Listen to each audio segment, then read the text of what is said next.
पश्चिमबंग मुख्यमंत्री ममता बनर्जी आगामी लोकसभा निर्वाचन में 41% महिला को टिकेट देवा निष्पत्ति को प्रशंसा करिसेंती मुख्यमंत्री नवीन पट्टनायक। ट्वीट करी निज खुशी जणाइछंती नवीन। मिलित भावे उद्यम रे निर्वाचन और देशर विकास रे बड़ परिवर्तन आसिबो बोली नवीन ट्वीट रे लिखिछंती। ममता घोषणा पूर्व नवीन महिला संरक्षण नहीं उद्यम कर सारिछंती। एथर संसद को 33% महिला को पठाइबा नहीं नवीन घोषणा करिछंती। अर्थात 21 लोकसभा सीट्रु अति कम रे 7टी आसन रे महिला प्रार्थी देव बीजेडी।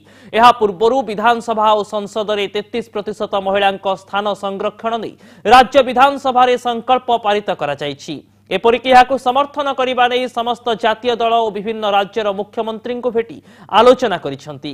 किछि राज्य नवीन उद्यम को प्रशंसा करने सह समर्थन भी जणाइछंती।